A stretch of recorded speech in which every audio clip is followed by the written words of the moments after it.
طاہر احمد بھٹی آپ کی خدمت میں حاضر ہے۔ نصیر ترابی پچھلے ہفتے یعنی آج سے چند دن پہلے بلکہ ایک دو دن پہلے وفات پا گئے کراچی میں۔ انا للہ و انا الیہ راجعون۔ اس عہد میں، اس دور میں مستند اور سکہ اور مضبوط لب و لہجے کے ساتھ جتنے معین، متعین اور جاری مضامین شاعری کے تھے، ان کو اپنے ذاتی لب و لہجے کے ساتھ، اپنے ذاتی تھیسس کے ساتھ اپنے شعر میں اسٹیبلش کر کے اور مور دین 75 ایئرس اس حیثیت سے موجود رہ کے دیکھتے، سنتے اور بولتے وہ اپنے خالق حقیقی کے حضور حاضر ہو گئے۔ ہمارا لمبے عرصے سے واسطہ تھا، اور وہ جب ان کی وفات کا سنا، اور بالکل اچانک سنا، اور ہوئی بھی اچانک ہی وفات، تو وہیں سے وہ سارا سلسلہ جو ہے وہ دوبارہ یادوں میں اور کیفیات میں اور محسوسات میں وہ اس کو ری لیو کرنے کا پروسیس شروع ہوا۔ نارملی آج سے کچھ عرصہ پہلے تو جب ainabsar.com پہ صرف لکھنے ہی کا سلسلہ تھا، تو ہم عموماً ایسے کسی واقعے پہ لکھ دیا کرتے تھے، اور اب بھی خیال یہ آیا کہ لیکن پھر میں نے سوچا کہ وہ بھی ایک تفصیل طلب اور تھوڑا ہے بیٹھ کے کرنے والی بات ہے، اور اس پہ انشاءاللہ چلے گا بھی سلسلہ۔ جب کوئی لکھنے کا وقت آئے گا تو انشاءاللہ لکھ بھی لیں گے۔ بہت سی چیزیں ہیں جن پہ انسان کے ذہن میں تو ہوتا ہے کہ اس پہ یہ بات بھی کرنی ہے، یہ بھی ہونا ہے،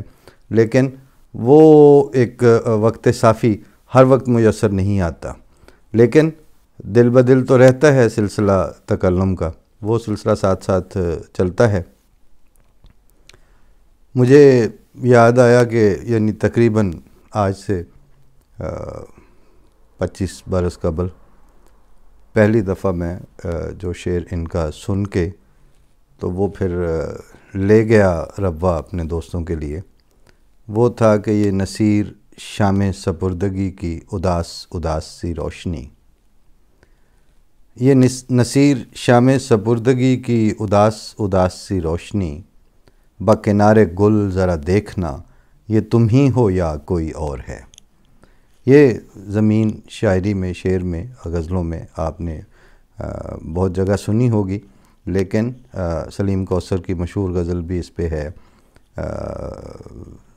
سر آئینہ میرا عکس ہے پس آئینہ کوئی اور ہے والی، اور اس میں بھی انہوں نے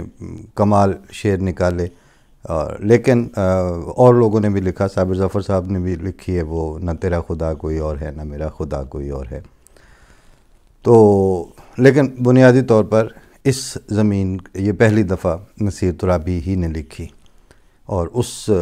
غزل کا مقطع یہ تھا کہ یہ نصیر شام سپردگی کی اداس اداس سی روشنی، بکنارے گل ذرا دیکھنا یہ تم ہی ہو یا کوئی اور ہے۔ اس کے علاوہ پھر انہوں نے اپنے شعر میں بہت مضبوط بھی، بہت بڑے جو مقالہ جاتی مضامین ہیں وہ بھی آئے، اور وہ جو روزمرہ کی کیفیات ینگسٹرز میں چلتی ہیں، اپنی جو رومانس کی مختلف حالتیں ہیں، انہوں نے مختلف کیفیتوں کے ساتھ چلنا ہوتا ہے، جو انسانیت کا اتنا ہی پرانا ورثہ ہے جب سے انسان پیدا ہوا۔ تو اس میں بلکہ یاد ہے کہ جو اس وقت کے ہمارے دوست تھے جو اب ملکوں انصار اللہ ہی ہو گئے ہیں سارے کے سارے، اور لیکن یہ غزل جو ہے یہ ہمارے ہاں سے پہلے شروع ہوتی تھی، پھر آگے چلتی تھی، پھر کسی اور دوست کے پاس جاتی، پھر اس پہ، لیکن وہ چھوٹے چھوٹے مصروں والی تھی کہ وہ بے وفا ہے تو کیا مت کہو برا اس کو، کہ جو ہوا سو ہوا خوش رکھے خدا اس کو، ابھی سے جانا بھی کیا اس کی کم خیالی پر، ابھی تو اور بہت ہوگا سوچنا اس کو، نظر نہ آئے تو اس کی تلاش میں رہنا، کہیں ملے تو پلٹ کر نہ دیکھنا اس کو۔ اور وہ اپنے بارے میں کتنا ہے خوش گماں دیکھو، جب اس کو میں بھی نہ دیکھوں تو دیکھنا اس کو، وہ سادہ خو تھا زمانے کے خم سمجھتا کیا، ہوا کے ساتھ چلا لے اڑی ہوا اس کو۔ تو یہ بھی جستہ جستہ شعر ساتھ ساتھ یاد آ رہے تھے۔ پھر پہلی دفعہ جب باقاعدہ ملاقات کہہ لیں یا باقاعدہ ان کی ضرورت پڑی، جب عبید اللہ علیم صاحب کی وفات ہوئی تو میں نے وہاں اسلام آباد میں ان کی لیے ایک تعزیتی ریفرنس کا انعقاد کرنے کا کیا فیصلہ، اور پھر اس کے مطابق جلدی جلدی میں ہی جس طرح کوشش کر کے مقامی احباب تھے راولپنڈی کے، اسلام آباد کے، اس طرح ربوہ سے حضرت چودھری محمد علی صاحب مرحوم و مغفور، ان سے درخواست کی کہ آپ تشریف لائیں۔ سینیٹر تاج حیدر ان دنوں اسلام آباد میں تھے، جوہر حسین تھے، پروفیسر قرار حسین کے صاحبزادے اور ان کے تاج حیدر صاحب کے بھائی، اور اسی طرح کامران بشارت مفتی تھے جو اس وقت ابھی سول اپنا جوڈیشل اکیڈمی آف پاکستان میں ہوتے تھے۔ ثاقب سلطان تھے ہمارے دوست جو سول سرونٹ بھی تھے، پلس وہ آل پاکستان کلاسیکل سیمی کلاسیکل میں گولڈ میڈلسٹ تھے گائیکی میں۔ چودھری محمد علی صاحب کی بہت سی غزلیں انہوں نے کمپوز بھی کیں، گائیں اور پیش بھی کیں۔ تو اس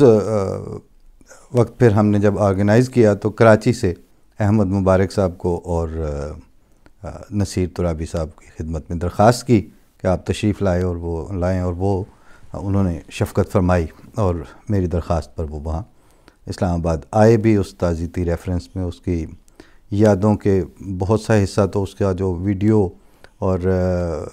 ریکارڈڈ کلپس تھے وہ اس طرح محفوظ نہ رہ سکے، کیونکہ وہ اس وقت یہ ریکارڈنگ کا بندوبست خود میرا اپنا نہیں تھا، لیکن پھر بھی بسد کوشش اس کا کچھ نہ کچھ حصہ دستیاب ہوا، جس میں ایک انہوں نے مضمون پڑھا تھا، اور جب وہ مضمون ختم ہوا تو چودھری محمد علی صاحب مرحوم نے اس پہ یہ تبصرہ فرمایا اپنا مضمون شروع کرنے سے پہلے، صدارتی جو تھا چودھری صاحب نے جو پیش فرمایا، اور اس میں اپنے تمام ایجز کے ساتھ چودھری صاحب نے کہا کہ مجھے بھی جستہ جستہ دنیا بھر کے ادب میں انگریزی ادب کو اور باقی دنیا کے ادب کو پڑھنے کا موقع ملا ہے، اور 30-40 سال تک مختلف چیزیں نظر سے گزری ہیں، لیکن پروز اور نثر میں جتنا مضبوط مضمون یہ نصیر ترابی صاحب نے لکھا ہے، ایسی تحریر میری نظر سے بہت کم گزری ہے، بلکہ کہیں گے انہوں نے یہ کہا کہ شاید اس جیسا مضمون میں نے پہلے نہیں سنا۔ ہوتا ہے ظاہر ہے مشاہیر اپنے ہم عصروں کے اوپر لکھتے بھی ہیں، مگر وہ سارے کا سارا مضمون ایسا تھا کہ مجھے اب بھی یاد ہے کہ حاضرین نے تقریباً 30-40 مرتبہ اس کے جملے جو ہیں مختلف ان پہ مقرر کی درخواست کی تھی۔ سارا مضمون پیش کرنے کے لائق ہے، کہیں سے تلاش کر کے اس کو ٹرانسکرائب کر کے تو پھر کسی وقت کوشش کریں گے کہ آپ کی خدمت میں پیش کر بھی دیا جائے، لیکن ظاہر ہے چونکہ جو ملاقاتیں رہتی ہیں تو پھر اس میں ذاتی بھی اور اجتماعی بھی، اس زمانے کے اہل ادب کی، اس زمانے کے مشاہیر کے حوالے سے جو باتیں بعض آپ نے ڈائریکٹ سن رکھی ہوتی ہیں، ان میں سے بعض ایسے موقعوں پر جب کہ ایک آدمی جو ہے وہ اپنا کردار ادا کر کے رخصت ہو جاتا ہے، تو پھر اس کو یاد کرتے وقت یا اس کا تذکرہ اور ذکر خیر کرتے وقت بعض چیزیں شعور اور یادداشت میں تازہ ہوتی ہیں، تو ان کا ذکر بھی آ جاتا ہے۔ اسی ان کے اسلام آباد کے وزٹ کے دوران جب بعد از تقریب ہم وہاں G10 والے گیسٹ ہاؤس میں قیام تھا، تو اس کے ڈرائنگ روم میں سٹنگ ہوئی، دوستوں کے ساتھ باتیں چل رہی تھیں، تو ایک موقع پر کہتے ہیں کہ اپنا ایک تقریب میں کراچی میں بڑے نقاد ہیں ڈاکٹر گوپی چند نارنگ ہندوستان کے، تو وہ آئے ہوئے تھے، اور وہ میر کے شعر کے اوپر اور میر کی شاعری کے اوپر اپنا مقالہ کراچی یونیورسٹی کے ہال میں پیش کیا جا رہا تھا، اور ظاہر ہے کہ اس میں طلباء سے زیادہ اہل قلم اور اہل علم جمع تھے، اس کے بعد اس پہ بات چیت شروع ہوئی ان کے ڈاکٹر گوپی چند نارنگ کے مضمون کے بعد. تو چونکہ انہوں نے جو لائن اپنائی تھی میر کا یہ شعر، یہ نصیر ترابی صاحب نے جیسے سنایا، میں وہ تقریباً اپنے حافظے سے اسی طرح آپ کی خدمت میں پیش کرنے کی کوشش کر رہا ہوں. تو وہ کہتے ہیں کہ انہوں نے میر کا وہ شعر کوٹ کیا ڈاکٹر نارنگ نے کہ شعر ہیں گو میرے خواص پسند، پر مجھے گفتگو عوام سے ہے.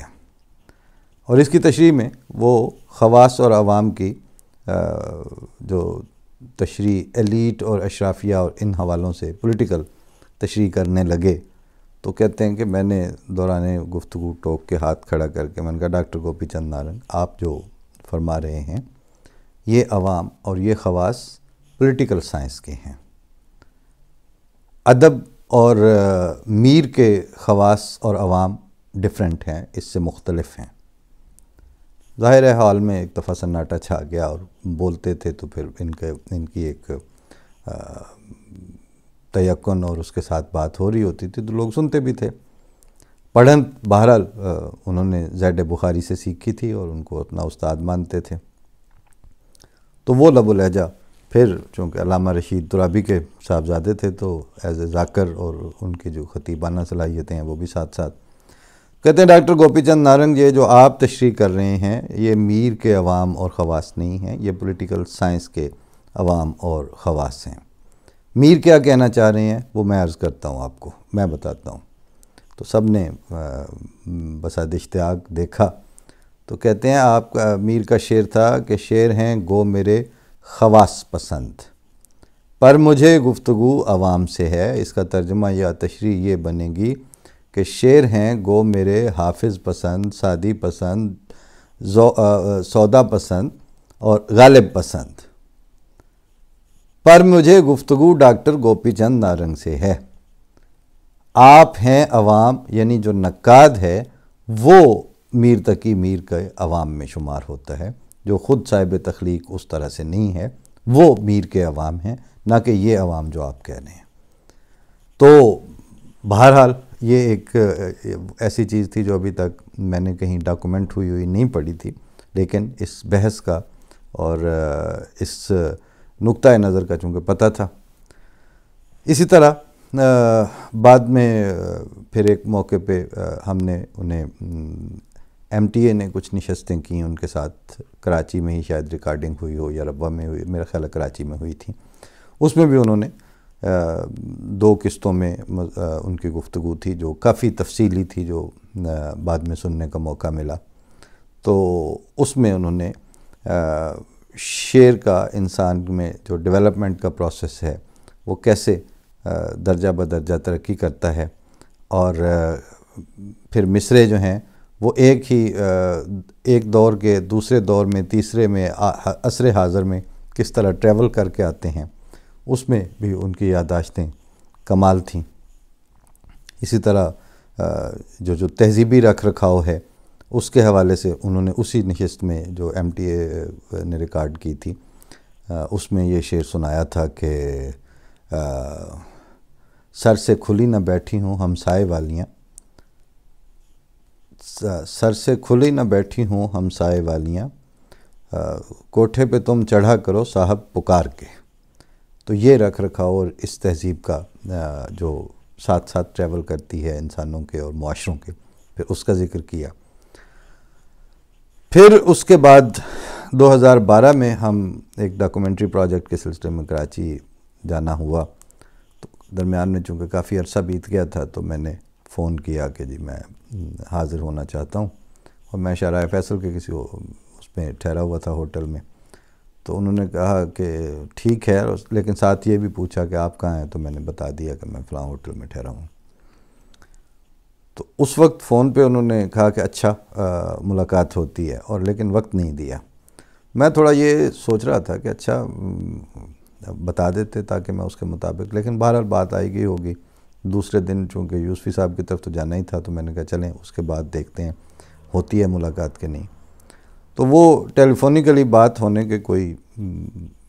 گھنٹے کے بعد تقریباً دروازہ ناک ہوا تو وہ بنفس نفیس خود تشریف لے آئے. تو میں نے کہا کہ یہ تو آپ نے شفقت تو جو فرمائی ہے، عزت افزائی بھی ہے، لیکن مجھے آنا چاہیے تھا، میں نے آپ سے پوچھا تھا، میں حاضر ہوتا آپ کے پاس۔ تو اس پہ ان کا جو جملہ تھا وہ یہ تھا کہ تعلقات جو ہیں وہ آپ کے فنی اور پروفیشنل قد و قامت کے ساتھ طے نہیں ہوتے، ذمہ داریاں یہ ہیں کہ آپ یہاں مہمان آئے ہوئے تھے، آپ کے آنے کا پتہ چل گیا تھا، تو مجھے آنا چاہیے تھا آپ کو لینے کے لیے، اور میں آپ کو لینے آیا ہوں۔ تو خیر پھر رہی ملاقات، لیکن وہ جسے کہتے ہیں نا کہ وقت گزر جاتا ہے، وہی موقع ہوتا ہے، وہی سچویشن ہوتی ہے، بہت سے لوگوں پر آتی ہے، اپنے رویے سے بعض اس کو انتہائی مثبت طور پر یادگار بنا لیتے ہیں، اور بعض اپنی ذاتی رونتوں یا اپنے نفسانی خلفشار کی بنیاد پر اس میں سے کچھ اور پہلو نکلنے کا موقع دے دیتے ہیں۔ بہرحال یہ سلسلہ چلا، خیر اس کے بعد پہلا جو ان کا مجموعہ تھا وہ تو وہاں ہوتے ہی دیکھ بھی لیا تھا، پڑھ بھی لیا تھا، اور خوشی بھی ہوئی، اور اس میں کوئی شعر کم نہیں تھے، بہت سے تھے، اور بہت اچھے اور بڑے بڑے شعر اس میں سے نکلتے تھے، بڑی غزلیں نکلتی تھیں، اور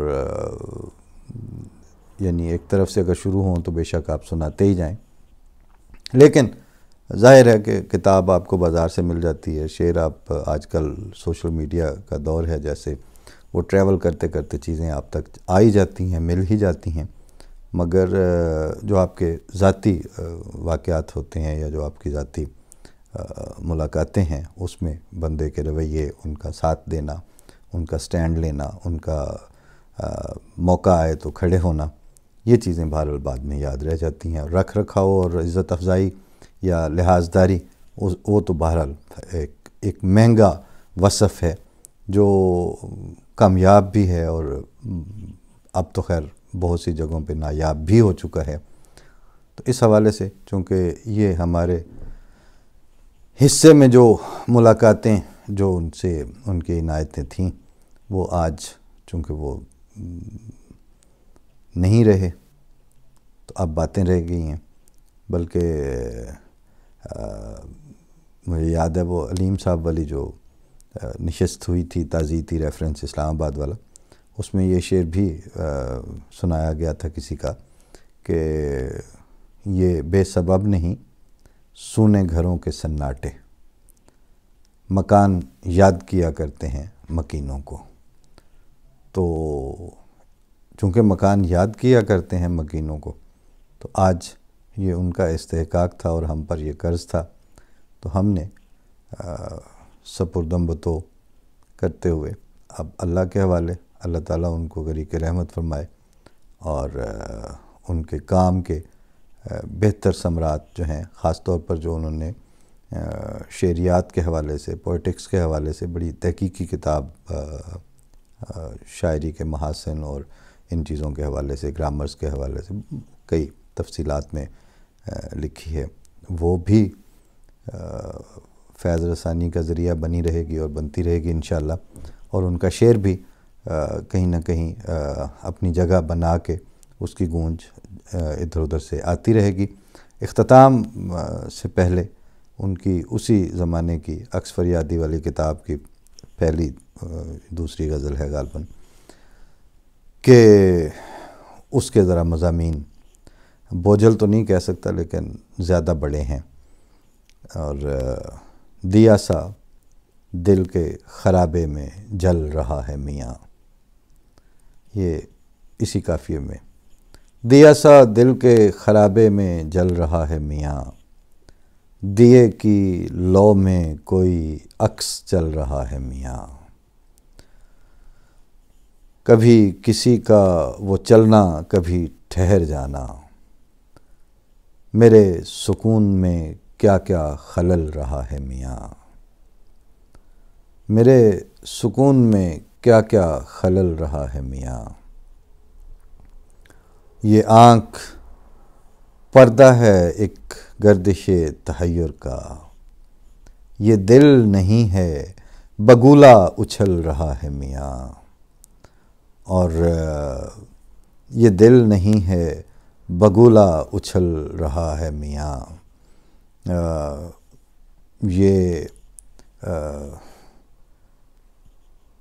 یہ دل نہیں ہے بگولا اچھل رہا ہے میاں۔ اب یہ چونکہ حافظے سے ہی آ رہے ہیں، لیکن بہت جو ہانٹ کرنے والا شعر تھا کہ یہ جسم سایہ ہے اور سایہ ڈھل رہا ہے میاں، یہ تقریباً اب آج وہ کلائمیکس کو پہنچ گیا کہ یہ روح رقص مسلسل ہے، یہ روح رقص مسلسل ہے اپنے حلقے میں۔ میرا خیال ہے کہ یہ مصرع چونکہ کتاب سامنے نہیں ہے تو یہ آگے پیچھے ہو سکتا ہے، لیکن جو مصرع حسب حال ہے اس کیفیت کے آج وہ وہی ہے کہ یہ جسم سایہ ہے اور سایہ ڈھل رہا ہے میاں، لکھا نصیر نے ہر حال میں سپید و سیاہ، مگر وہ حرف جو لہو میں مچل رہا ہے میاں۔ اللہ کے سپرد کیا کہتے ہیں کہ وقت اب اپنا جب آتا ہے تو پھر وہی جو محمد علی صاحب نے کہا کہ ساوریاں تو صدا آیا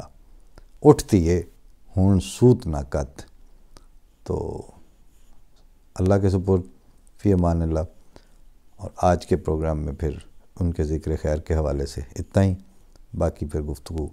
جو ہمارے دیگر موضوعات ہیں وہ پروگرام آئینہ کی